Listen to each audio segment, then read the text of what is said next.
छत्तीसगढ़ का बजट सत्र चल रहा है और इसके साथ ही साथ जो बजट जारी हो चुका है और बजट के बाद में जो अलग अलग संगठन के जो लोग हैं, अलग अलग क्षेत्र के जो लोग हैं, अपनी अपनी मांगों को लेकर विधानसभा में पहुंच रहे हैं ताकि वे जनप्रतिनिधि से मिलकर अपनी मांगों को वो पूरा करवा सके। और इसी कड़ी में हमारे साथ में राष्ट्रीय स्वास्थ्य मिशन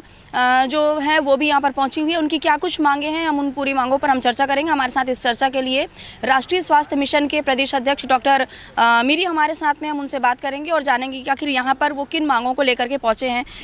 डॉक्टर साहब, आप यहाँ पर कुछ ज्ञापन लेके आए हैं मंत्री जी को ज्ञापन देने के लिए, किस विषय में ये ज्ञापन आप लोग दे रहे हैं? मैडम, राष्ट्रीय स्वास्थ्य मिशन छत्तीसगढ़ के लगभग 16,000 कर्मचारी छत्तीसगढ़ में कार्यरत हैं और विगत 16 वर्षों 20 वर्ष होने वाला है, ये 12 तारीख जो आने वाला है 12 अप्रैल उसमें, परंतु ना यहाँ पर ग्रेड पे मिल पा रहा है, ना सही तरीके से वेतन मिल पा रहा है। पिछले सरकार में एक बहुत बड़ा आंदोलन हम लोगों ने किया था जब उन्होंने 27% का घोषणा किया, लेकिन राष्ट्रीय स्वास्थ्य मिशन के कर्मचारियों को ये सरकार आई तो हमारी सरकार बनेगी तो हम देंगे लाभ, लेकिन अभी तक नहीं मिला। वित्त विभाग ने ये स्वीकृत किया हुआ है, आपके सामने रखा हुआ है कि 5% की राशि इनको स्वीकृति प्राप्त है, लेकिन अब इस 5% की राशि को देने में भी उसको दिक्कत हो रहा है। अब ऐसी परिस्थितियों में हम सबको बहुत निराशा का अनुभव हो रहा है कि सरकार बनी तो हम लोग की इच्छा थी कि जो जायज़ मांग है वो पूरी होगी, मगर वो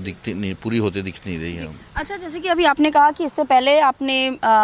आंदोलन किया था, अपनी मांगों को आप लोगों ने रखा था, 5% की जो राशि जो आप लोगों को देने की घोषणा की गई वो अब तक नहीं मिल रही है, तो इसके लिए आपने क्या संबंधित विभाग या संबंधित कार्यालय में जाके इसकी चर्चा आप लोगों ने की है? देखिए मैडम, लगातार इस सरकार के बनने के बाद से कम सैकड़ों बार हर जिलों में हमारे जो ऊर्जावान साथी हैं जा कर के, बहनें हैं, स्टाफ नर्स हैं, सभी केडर के लोग जा कर के लगातार अनुनय विनय निवेदन कर रहे हैं। ये 16-17 महीने का समय हो चुका इस सरकार का, हम लगातार आवेदन दे करके थक चुके हैं, निराश हो चुके हैं। कोई भी ऐसा आदमी नहीं है जो ये बता सके कि आपका काम होगा कि नहीं होगा। माननीय स्वास्थ्य मंत्री जी बहुत संवेदनशील, उनके पास जाते हैं तो वो फ़ोन करते हैं अधिकारियों को कि इन पर कार्रवाई की जाए, लेकिन वो कार्रवाई होती नहीं है और अभी तक कोई परिणाम नहीं है। हम लोग जो 16,000 कर्मचारी हैं उनके भविष्य आप देखें, कोरोना जैसे काल में कितनी मेहनत और हम लोगों ने काम किया है, कैसे घर परिवार को छोड़कर जब पूरा विश्व घर में कैद था तो हम काम कर रहे थे। जब हम जैसे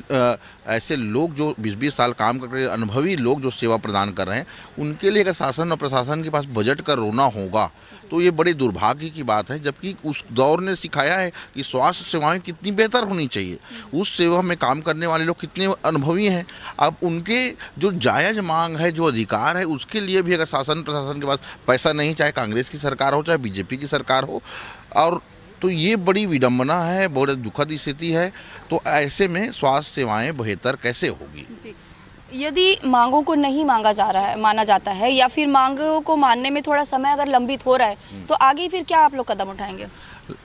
अब मैं आपको बता चुका कि लगातार 100 बार हाथ जोड़ करके निवेदन करते आ रहे हैं लगातार, कि कल के दिन में कोई ये मत बोले कि आप लोग आंदोलन कर रहे हैं, कोई हमारे पास नहीं आया, हमसे बात नहीं किया। हम उस पराकाष्ठा को पार कर चुके हैं अनुनय विनय और निवेदन के, उसके बावजूद आज हम फिर आए हैं, फिर मिल रहे हैं। लेकिन अब ऐसी पीड़ा हो गई है कि अब ऐसा लगता है कि मजबूरी में हमको किसी न किसी बड़े आंदोलन की ओर जाना पड़ेगा, और जब ऐसी जाएंगे स्वास्थ्य व्यवस्था गड़बड़ाएगी, तब हमको कम से कम अपने अंदर ग्लानि नहीं रहेगा कि हमने शांतिपूर्वक प्रयास नहीं किया, लोगों से मिले नहीं, अधिकारियों से नहीं मिले, मंत्रियों से नहीं मिले, सभी से। अब उसके बाद में भी जब हमारे पास कुछ नहीं था, एक संघ के अध्यक्ष होने के नाते पूरे 16,000 कर्मचारी के भविष्य को ध्यान में रखते हुए ये मेरी दायित्व बनता है कि उनकी मांगों के लिए मुझे प्रदर्शन करना पड़ेगा। अच्छा, चलते चलते आप हमारे इस चैनल के माध्यम से जो सरकार है, शासन है, प्रशासन है, उन्हें आप क्या संदेश देंगे अपनी मांगों के लिए? मैं पुनः अनुनय निवेदन पुनः करता हूँ कि हमारी मांगे जायज़ हैं, और जो जायज़ मांगे हैं उनको जल्द से जल्द पूरा किया जाना चाहिए।